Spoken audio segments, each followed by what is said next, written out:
Hi all. Thank you so much for joining us here today. I'm conscious we're just over the 1 o'clock start time, so we might have some more people just kind of popping into the room as we get started, but I'm going to make a bit of a start, conscious that I've got your time today and I want to make the most of it while I have you on the screen. Just a bit of housekeeping before we start. This session will be recorded. There'll be some space for Q&A at the end, and you can feel free to type some questions in the chat as we go, which we'll answer at the end. I've got an hour booked in your calendar, but it's unlikely that we'll need all of that time. Hopefully we'll sort of be able to get most of this information across to you pretty quickly and easily. So yeah, we'll be recorded. So yeah, if you have any kind of issues with that, make sure your camera is popped off there. Fantastic. Before we do start today, I'd like to acknowledge the traditional custodians of the lands of which I'm joining you from today, and from the country that I'm lucky enough to work on and visit across New South Wales and Queensland in the work that I do. And I'd like to acknowledge that this sovereignty was never ceded. I'm on the lands of the Wamba Wamba and Parappa people in Deniliquin, New South Wales. Feel free to pop in the chat today where you're joining us from if you'd like to. This wonderful image here on screen that you can see is of the beautiful Collette River in Deniliquin, which connects off the Murray River, branching off and returning downstream. It's a place where I feel a deep sense of connection to this riverway and all the places that we're connected to, and communities that we're joined alongside that gain their lifeblood from these waterways. And with that in mind, I'd just like to acknowledge and thank the Wamba Wamba and Parappa people for their care and custodianship of this land and water across the millennia, and pay my respect to the elders past, present, and thank them for passing that knowledge down to their young emerging leaders. I'm Lauren Ryan. I'm the Youth Futures Manager here at the Foundation for Rural and Regional Renewal, or FRRR, and joining me today are my colleagues from FRRR and VFFF. So we've got on the screen Steph, who's here from the FRRR team. She'll also be monitoring the chat and talking to you about some of the projects. And we also have Al, who is from the Vincent Fairfax Family Foundation, and she'll be here chatting at some stage today as well. But we are here today to introduce you to the Back in the Future grant program. I'm sure some of you are aware of it. Some of you might be the first time you've heard about it. So we're just going through some of the common questions we get about this, and hopefully we can illuminate some of those tricky questions that we seem to have people want to know the answers to. At its core, Backing the Future is a grant program that's about backing great ideas that support young people in rural and regional communities in Queensland and New South Wales. And this, of course, being the New South Wales grant round, so we're looking for projects from there. It is for new ideas. So what we're hoping to do is support projects that, might not otherwise be eligible for philanthropic funding, and that maybe need some support to get some runs on the board to be able to actually get additional support or, to start to build it into something a bit bigger. We can fund anyone who is an individual or a group of individuals. You don't need to be a young person yourself, although we do love projects that come from young people, but you do need to be 18 plus to apply. We recognise that really wonderful ideas can come from anyone within the community, and that some of the best ideas for helping young people have come from some of those people with a few more candles on the cake. And that's entirely okay as long as the end beneficiary of the project is those young people aged 12 to 30. So broadly speaking, that is what the project is about Back in the Future. We, as a partnership, this is something that you kind of see our name attached to it. You see the Vincent Fairfax Family Foundation attached to it. So I just wanted to explain a little bit about this as a partnership program and sort of where we sit within it. So FRRR and VFFF, both philanthropic organisations who fund out to community. FRRR, we are the Foundation for Rural and Regional Renewal, and we essentially fund projects across rural, regional, remote Australia. So we do a lot of work in smaller communities, and most of our work is with not-for-profit organisations. So this is quite a unique one for us, but essentially we're trying to make sure that regional rural communities have access to the same kind of things that their metro counterparts do. We love to make sure that funding gets out into really regional remote areas, and so that's why VFFF and FRRR have partnered to make sure these Back in the Future grants get out into those communities. Al, would you like to speak about Vincent Fairfax Family Foundation and, broadly speaking, who they are? Yeah, thank you so much, Lauren. And yeah, you did a great job starting with sort of the FRRR perspective. Just a bit about VFFF. We are a family foundation. There are 68 family members involved in our work across 3 different generations. And Back in the Future itself is an initiative from VFF's Grants Committee. And the Grants Committee is a group of younger Fairfax family members. And the purpose of it is to bring them into VFF's grant making. When we started our current Backing Young People strategy, the Grants Committee recognised the unique role that VFFF could play by funding change makers who are working towards positive outcomes for young people in rural and regional Australia. They are the ones who make the final decision on Backing the Future grants once those are shortlisted by our youth advisory group. And they're a really good bunch. They're super passionate about this program, and they really want to see those grants going to people who are genuinely making a difference for young people, which is why last year we decided to partner with FRRR to deliver this program. And the intent is really to supercharge the capacity of this program to reach as many change makers in sort of more rural and remote communities, and also to support them in the change that they're trying to achieve. And we really hope that this program can not only support change makers with money, but with also capacity building and a network of change makers across rural and regional Australia, which FRRR has brought so much value to that aspect. So we just really highly encourage you to tap into the support provided by FRRR, which starts with this application process. So if you have any questions, do not hesitate to reach out at any point. And yeah, on behalf of FRRR, all the best with your projects and your applications. Thank you, Lauren. Thanks so much, Al. And so to build on that a little bit, essentially, if you have questions, you want to know more about the Back in the Future process, we're your first point of call. So you can reach out to myself or Steph at any time. You'll have our contact details off the back of this.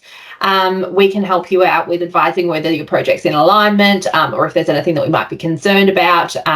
We can also help with making sure that your project is under the right category, all those types of things. So we're your first point of call.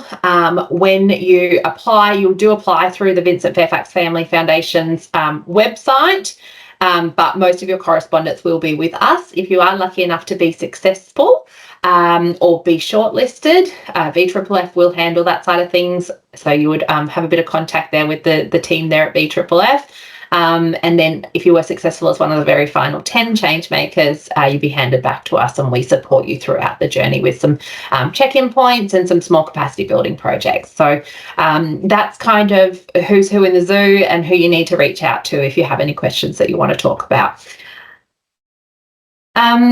So in terms of Backing the Future, what we find really exciting about this grant program is VFF's ability to fund individuals.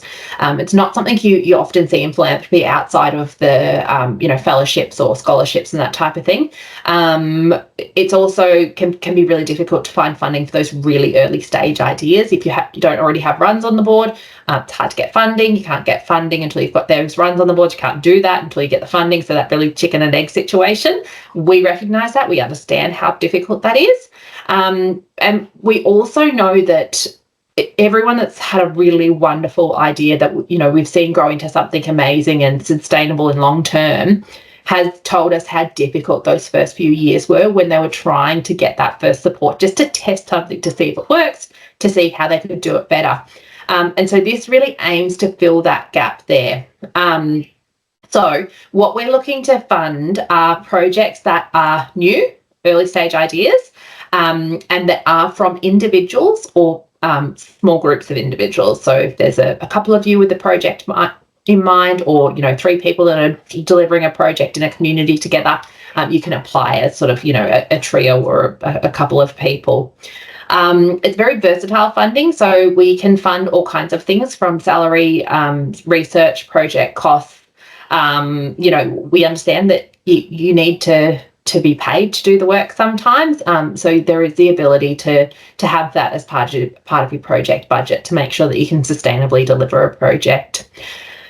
We can support all kinds of end goals for the project. So what we've seen in the past is we've seen projects that are delivered. It's a one-off. It's wonderful for the community. The young people in a community have had this experience that they otherwise would not have had.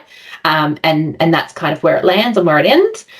We've had projects that go on to be held by community afterwards. So one individual has tested it.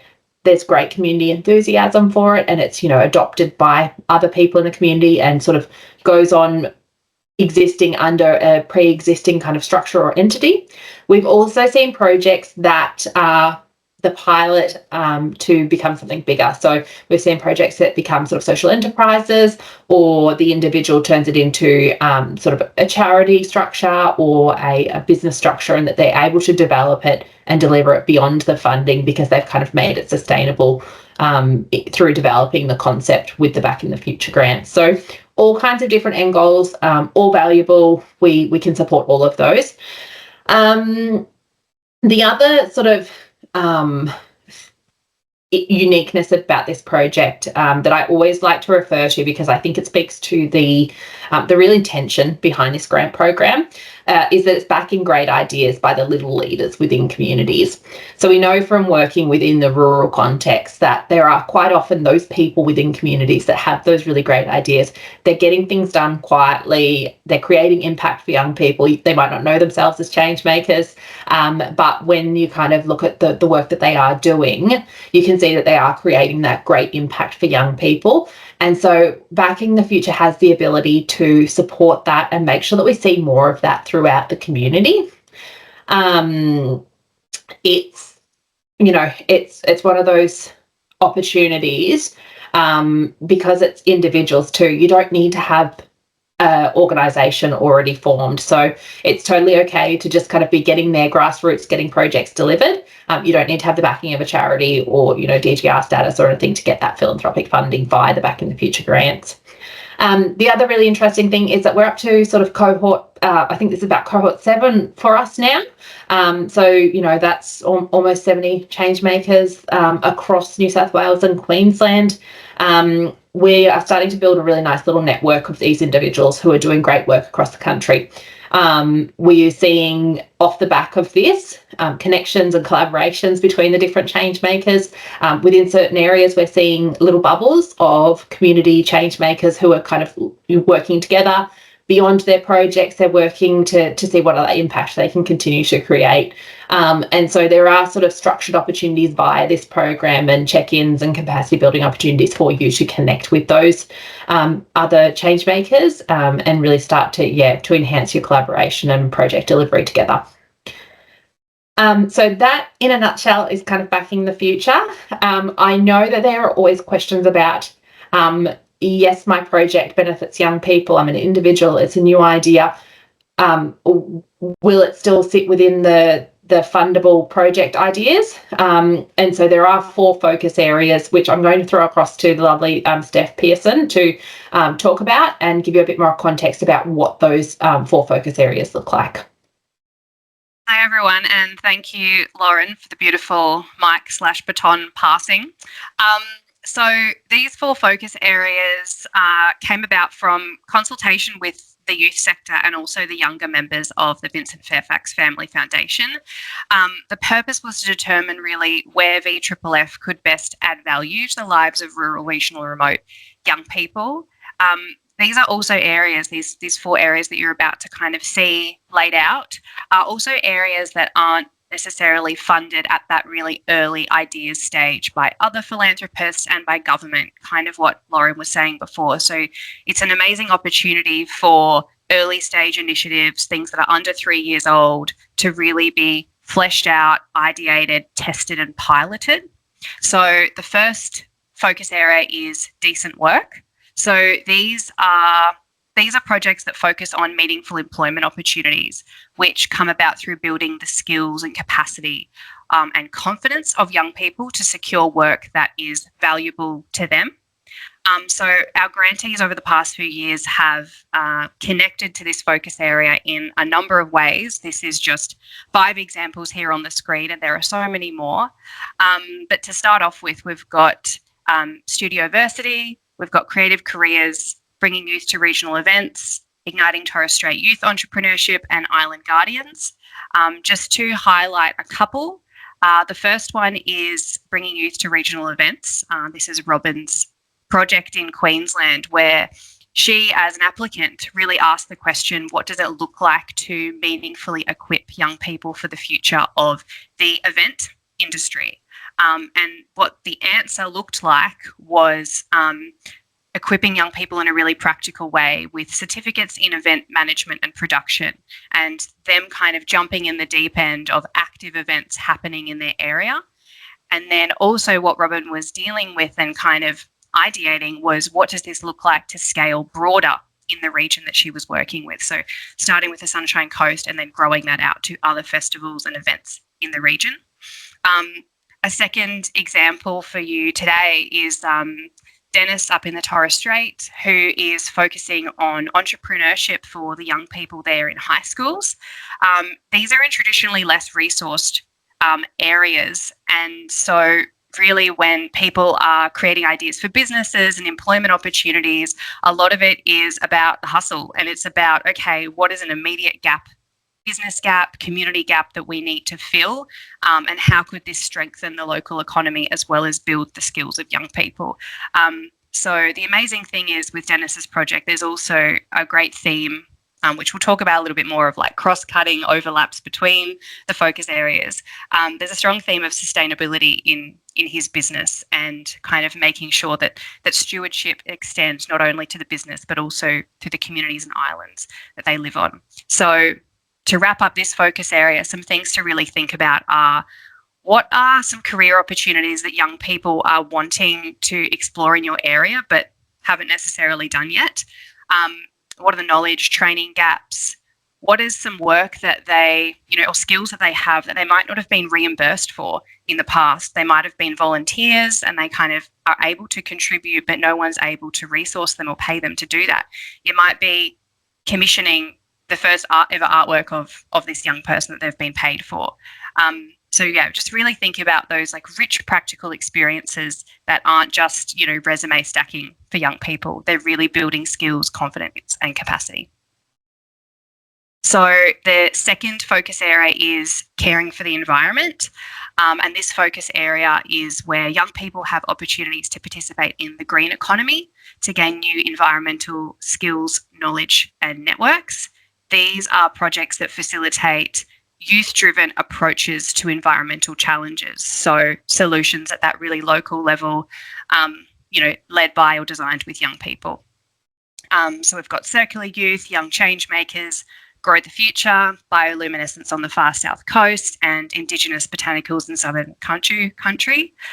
Diving deeper into a couple of these, Carmen with Circular Youth supported and facilitated young people to envision, design and implement different circular economy projects in the Northern Rivers, and really kind of put their handprint on creating a positive future that they were envisioning for their area. It wasn't just like, we'd love this, we're being consulted by council on this. It's like, we'd love this and here's what we're doing to create that for ourselves now, rather than in 5 or 10 years' time. Another example is Cal from Grow the Future in the Bega Valley. So that was supporting young people to be trained in kind of permaculture skills, market gardening skills, growing food essentially, and growing community in the process. And one lovely result that Cal managed to achieve was actually ending up becoming a social enterprise and expanding their operations. So that's a beautiful story to follow that, we're really, really proud of. So for this focus area of caring for the environment, would really just encourage everyone thinking of applying in this focus area to think about ideas, solutions that could exist potentially in your area. This could be from a lens of caring for country, First Nations stewardship and custodianship. It could be from the lens of conservation, wildlife, sustainable ag, holistic grazing, permaculture, market gardening, circular economy, like we've just heard about. The sky's the limit in terms of local solutions to environmental challenges. So the next one is contributing to society. This is definitely our broadest topic that we get the most applications for, just because there's so many beautiful ways that young people can be connected to community, and we get extra excited about it. No, we get excited about all of them. So this is where we want young people to be able to be equipped to shape better futures for themselves, and to increase representation of young people who have the capacity and the opportunities to influence decisions that matter to them. So we've got Red Dirt Robotics, we've got the Arab Mare Digital Language Culture, We Are Not Alone, the Young Women's Policy Submission, and Regional Youth Performing Arts Engagement. A couple of examples with this is with the Young Women's Policy Submission, Rosina gathered data from hundreds of other young women across Queensland and Australia, ended up creating an event at Parliament House, did a really, I suppose, public release of what the results of the policy submission. And then in terms of her personal development, really advanced her own work in advocacy, which was amazing for us to see, supporting her throughout that process, and her developing these really amazing networks, not just in, the academic space, but also in like different tech tools and AI tools, kind of like at the forefront of qualitative research. So she was able to leverage and create connections in a really beautiful way, because she was given the space to really deeply focus on, this grant and this project over a 12-month period of time. Another example is Hayden and the Regional Youth Performing Arts Engagement. So this was, performing arts and creative theatre workshops for young people in rural and regional areas. And so what Hayden learned kind of in the process of actually doing the grant was switching from a workshop model to a train the trainer model, where there was a lot more mentoring going on. So this just goes to show that sometimes, applicants will be successful, but the project will change a little bit throughout the process of actually delivering it based on the needs of the young people that you're working with. So, that's kind of a message to be flexible, but also to keep centering young people in your work, and amazing things can happen. So the fourth focus area is exploring Christian faith and values. So this is projects that allow young people to gain knowledge and interest in the Christian faith, in particular opportunities for positive, engaging experiences that are informed by an understanding of Christian values. So we don't get as many submissions in this focus area, but a few that we've got up here include Legacy Leaders, which was all about providing kids with a safe environment outside of a church setting to explore their faith and develop Christian leadership skills. We also have Art and Truth, which was our grantee mentoring young people to share their faith through creativity and creative works, which was then presented at a showcase, and that peer-to-peer community engagement could really flourish. Young people were able to see other people that are kind of going through a similar faith journey at a similar time. So with this focus area, have a think about some innovative ways that young people can nurture that faith, have that foundation to make informed life choices, and potentially also what the future of Christian leadership looks like for you as an applicant, if this is where you're wanting to apply. So as Lauren mentioned before, it is very common for some applications to fall into multiple focus areas. You definitely don't need to attempt to hit all four. We have had people do that. And I mean, super creative applications, but you don't need to do that. Have one that has a really strong alignment. And if there's some cross-cutting themes, that's awesome, but definitely not necessary. So the process this round is a little bit different from previous rounds. We've actually expanded to an expressions of interest process to be a little bit more grantee centric, because we're mindful of everybody's time.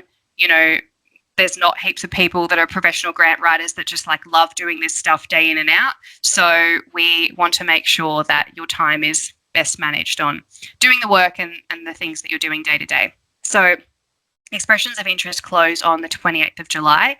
This is a really simple online form that you can fill out with, your details, your idea, the alignment of the focus area. There's a few little sections kind of about the what, the who, the why, and I think, the maximum for those is like 250 words. So just make it really succinct, concise. You don't need to use, overly verbose language and, fancy language or anything like that. Just be to the point, just be authentic, because the first people that are going to be reading this and then watching your video, which I'll get to in a second, are a bunch of awesome young people from the VFFF Youth Advisory Group. So just in plain language, putting what you're going to do, how you're going to do it, some very brief budget items as well, but not a full-blown budget. Just allow the Youth Advisory Group to say, okay, like, here's what they think is going to happen. The scope may change later on, but just put to the best of your knowledge what you would have the capacity to work on if you were awarded this $50,000. Included in the expression of interest is a video pitch. So this is just 2 to 3 minute video. It can be yourself, it can be other people connected to your project, other young people connected to your project. We've had video submissions with from people's cars with their kids screaming in the background. We've had, chickens running in the background. We've also had some really awesome production level, high quality production level videos because that person is really into digital video production. But really it's a chance to uplift your why, your purpose, and for the young people to kind of see how that all connects in the context of your written application. And it really brings to life your capacity and your commitment. So yeah, that's kind of the funnest part actually of the application. So that's the expression of interest. The Youth Advisory Group will then shortlist all of those applications to around 15 that they will then invite to submit a full application. And so that will be the addition of a more fleshed out project plan and timeline and a budget. Now, the awesome thing about this stage of the process is you might not have ever done this before, or you might have done this before but gone, oh, I've never done this particular pilot before. So that's where Lauren and myself can step in and support that process if you need additional help. If you want to factor in, if you go, okay, what are some costs that I haven't factored in here into this budget? We can also support and assist with that stage. At this stage, we'll also do due diligence, which is what VFFF requires from donating to individuals rather than to established organisations and charities. And so that process is run by Fit to Work. So that's kind of external, but again, we can also support you with all of the documents that are needed for that stage. At the end, the shortlist will be interviewed by the VFFF Grants Committee. So these are some of the members of the Vincent Fairfax Family Foundation or family that Elle was speaking about earlier on. And so they just ring you up for a chat about how you'd implement your project, what you're most excited for, if there are any questions that you have. And then they get together, report back on all the interviews and beautiful conversations they've had with the shortlist, and then select the final 10. So with the shortlisting process on the 14th of August point, the Youth Advisory Group will also have the capacity to provide feedback for you if you are shortlisted. So you're able to implement that at this second stage. The funding will be awarded there for a couple of months afterwards, but you will have 12 months to spend down those funds. Okay, so putting the Youth Advisory Group hat on now, is the Youth Advisory Group are made up of, as Elle has said before, 7 amazing young people, all who have a very strong connection to rural, regional and remote Australia, either being from there, are currently living there or working there. And the things that they are most excited to see is really work that is youth-led, co-designed or actively incorporates the voices of young people. This is really the most important thing. It's if you're not a young person and applying, that's great, but in what way is that work has it been asked for by young people? Have you collaborated with young people to bring this idea to life? There is a space on the EOI form to upload evidence, testimonials, text messages, whatever, of young people, of you collaborating with young people, or young people saying, we want this, or we love your work. And so I would encourage you to really utilise that space on the application form to show that there is a demand for this in your area, or that this is a gap that you're addressing alongside young people if you're not a young person applying. Innovative ideas. So innovation looks different in every different area, every different part of Australia.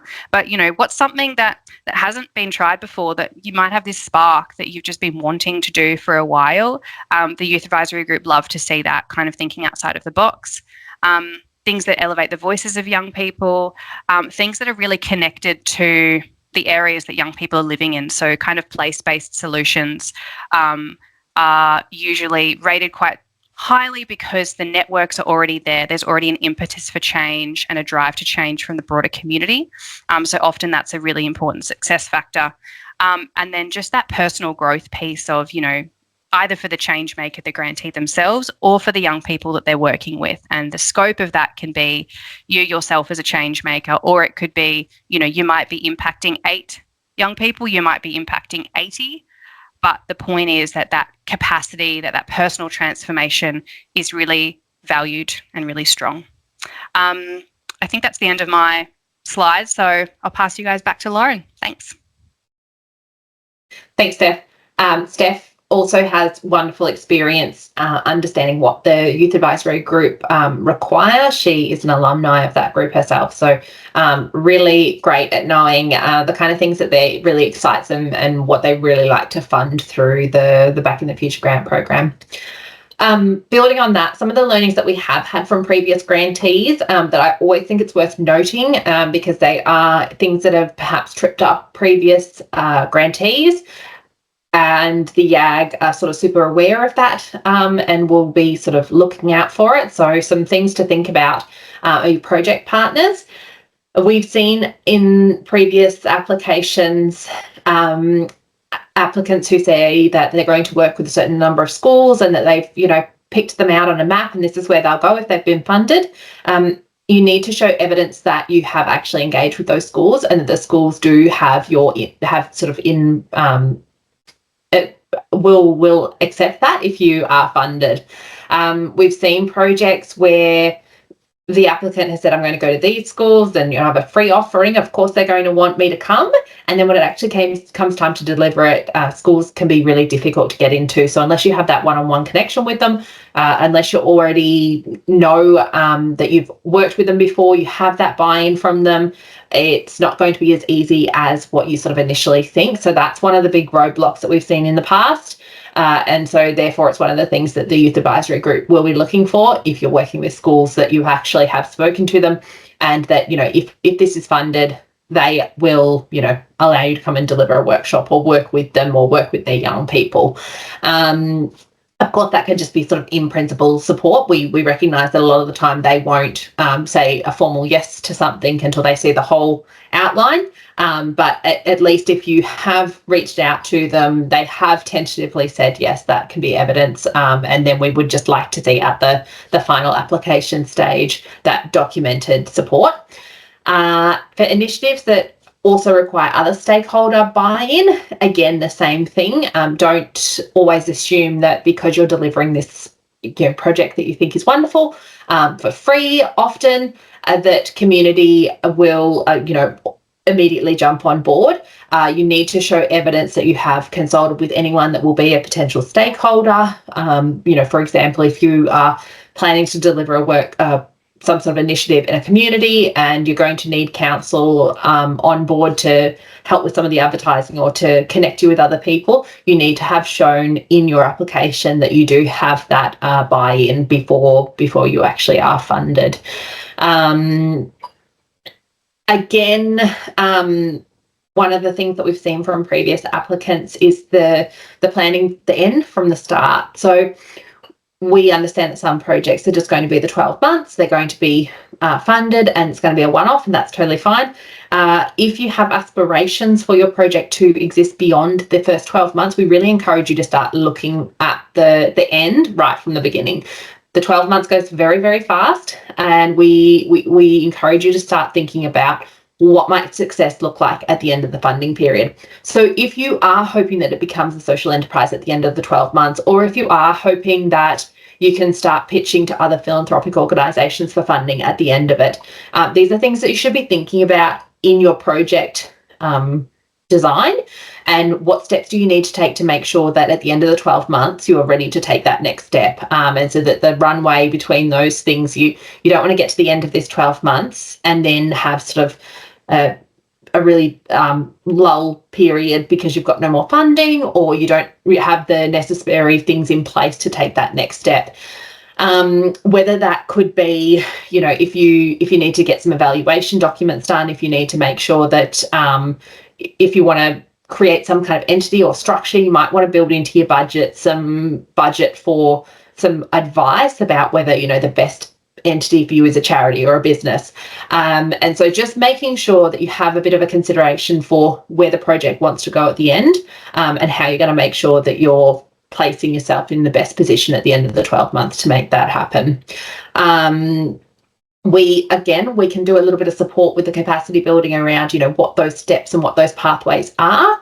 But definitely, if you are planning, or if you aspire for this to be a long-term thing, start to think now about what those kind of pathways are, and make sure that you're building that into the 12 months of support. What happens if you're successful? So we did talk quite briefly about sort of the process for applying. If you are one of the lucky 10 or so to get funded, we will be in touch with you. You'll have to sign a grant agreement with VFFF, and then once that's all tied off, they will make the payment directly to your bank account. And then they'll pass you back to us, which is where you start to become part of the sort of alumni of Backing the Future grantees.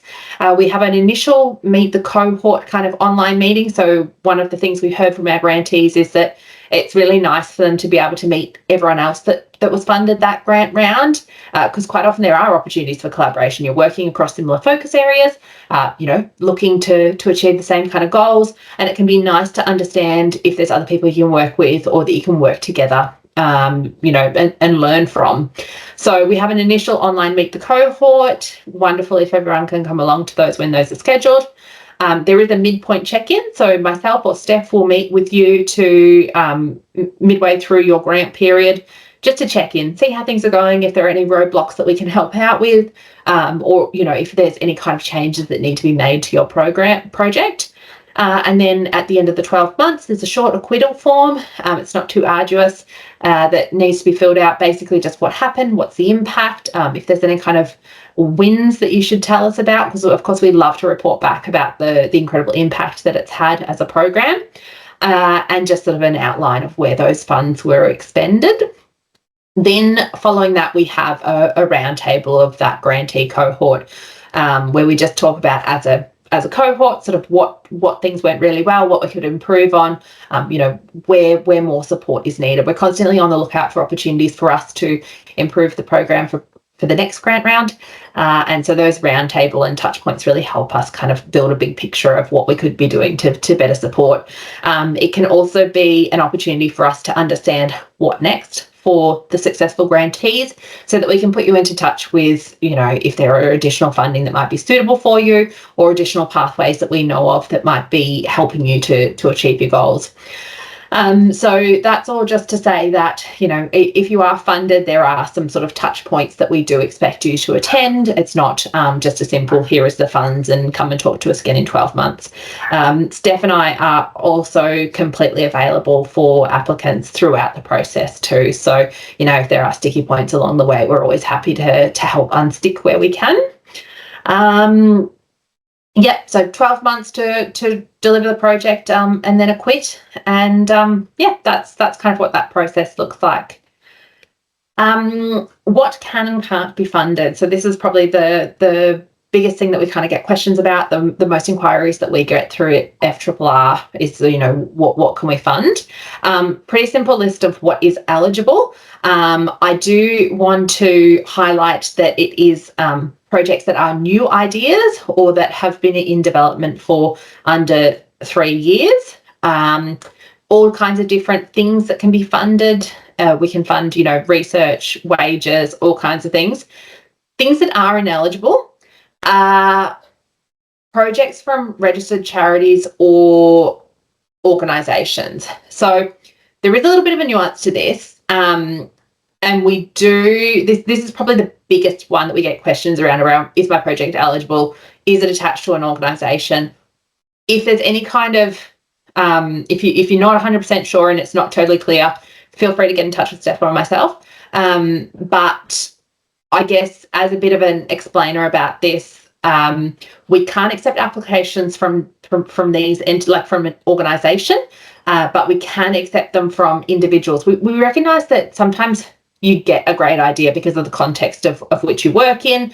You might work for an organisation and you're doing work there and you're seeing a gap and you think, wouldn't it be wonderful if we could deliver a project, or I could deliver a project that meets this need, and you apply as yourself? That's totally okay.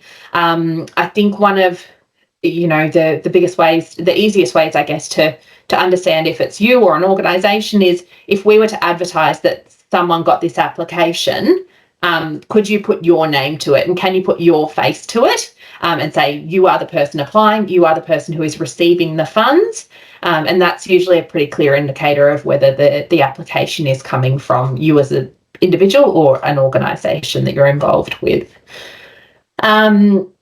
We also recognise that there are instances where organisations might exist already, but are in those really early stage days. So, you've had a wonderful idea, you've maybe taken some steps to getting it going. So, you think this is great, I'm going to start up a charity here or start up an incorporated association. And so you register that and you register the website, and then you realise how, it's really difficult to do it without any funding, and it might have kind of languished for a few years, and you haven't really been delivering anything. The idea's been sitting there. We can still consider that an early stage idea. So, if you haven't really had any runs on the board and you haven't really had it in active development, it kind of can be beyond that time frame. Again, if there's any kind of confusion or nuance to that, feel free to reach out to Stefan and I to talk about eligibility. We're happy to help with that one. And then, of course, straight out exclusions that we can't fund. So things like scholarships, public fundraising appeals, disaster appeals, anything that's a political project, litigation or political lobby groups.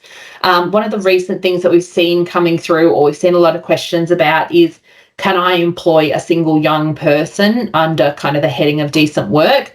And, we would fund them to do something. And generally speaking, the answer is no to that. It would have to be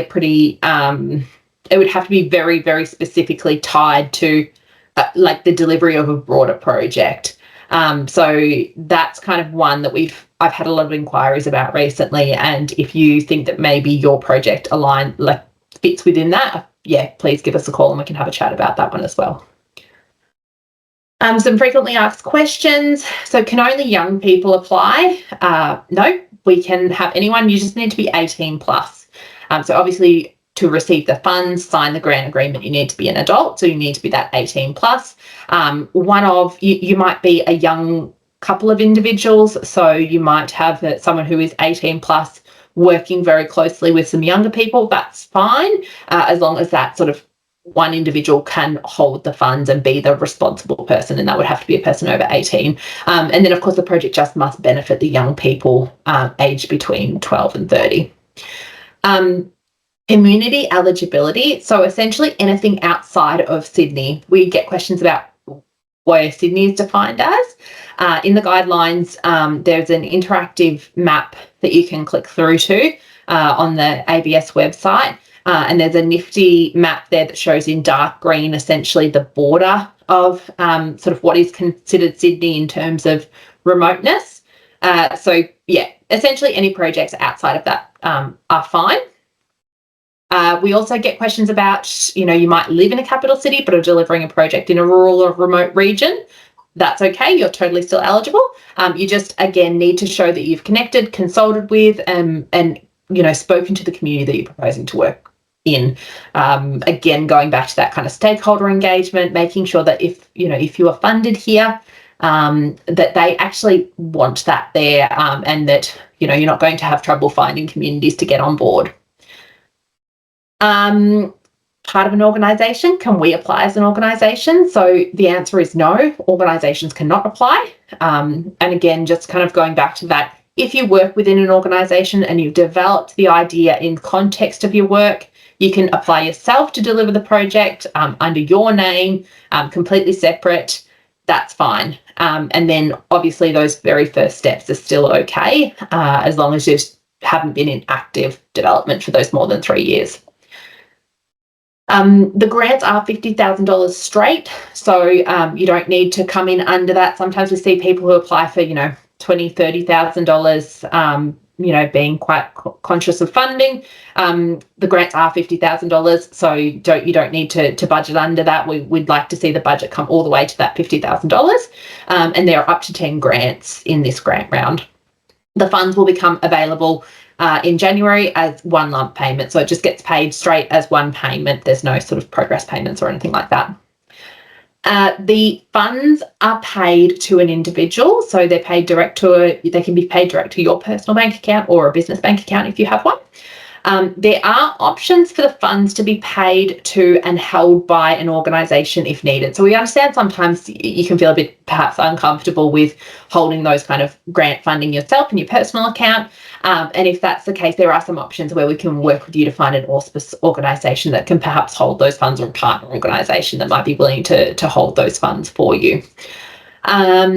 We also encourage anyone that is going to be applying that you have a look at the sort of taxation advice regarding your individual circumstances, and whether there'll be sort of, particularly if you're paying yourself a wage as part of the grant process.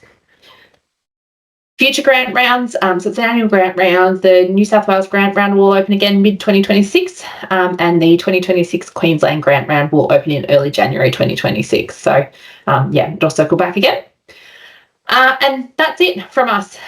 So just encourage you all to have a look at the websites for anything else. Expressions of interest do close on the 28th of July, with the full application due 13th August until the 8th of September. So there is some time there to flesh out a bigger project plan. If you're looking for some further inspiration about how other people have used these grant projects, I encourage you to have a look at the Stories of Giving and Receiving podcast, available on the VFFF website. So there's some interviews there with previous Back in the Future grant recipients, so you can get a bit of a sense of some of the things that they did, some of the things they were funded for, and some of the roadblocks that they came along with. And so, questions. If anyone has any questions, feel free to pop them in the chat here. I can see one here. If funded, does the grant income count as taxable income for the person or people for the year? So it really depends on your personal circumstances and how you're using the funds. There is a tax help sheet that is available on the VFFF website, but essentially, if as part of the grant funding, if you're paying yourself a wage, that wage proportion will be counted as taxable income. But again, it's so specific to this certain circumstances. And that's one of the really wonderful things with the expression of interest process as well, is that you can put through your budget, and if we kind of realise in that section that, perhaps you haven't considered some things that might pop up, we can help you in that next full submission piece to make sure that you don't get caught out by, underpaying yourself because you didn't consider taxable income, those types of things. In the budget for the grant application, for the expression of interest process, you can just pop that kind of as a whole line item. So if you were paying wages as part of it, we wouldn't expect you to break that down at the expression of interest process. You might just say like $10,000 towards wages and on costs. Well, yes, we will be able to get a copy of this recording, so it will be available on the FRRR website, and we'll send out a link once it's available, just as a reminder. If there's any other questions? And thank you, Steph, for popping that link there to the podcast. So if you're in the car this afternoon, it's a good one to jump on and listen to. Like I said, Steph and I totally available. We often recognise that, you know, sometimes even these webinars don't answer the really curly specific questions about your project, or, you know, all the grey details. So feel free to get in touch with us. We're more than happy to chat through the minute details. How many applications do you normally receive? So we sort of get around 40 to 50 applications, you know, with 10 funded. So, you know, in terms of granting, it's, you know, it's not overly well, I mean, I guess it's all relative. But yeah, you know, the really wonderful thing about the YAG is that they can see the potential in projects. So we've got a great track record of funding projects that just have something really special in them.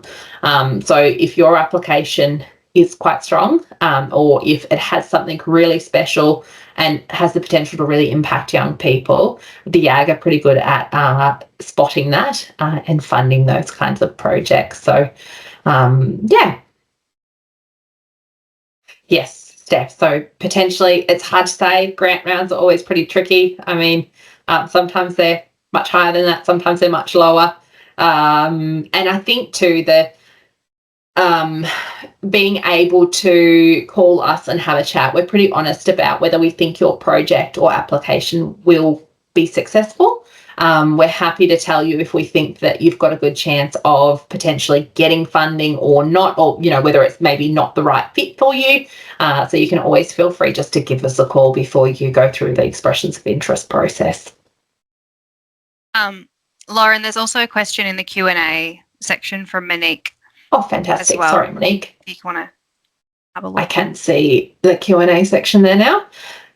And if the initiator of the idea is under 18 and being supported by someone over 18, yep, that's okay.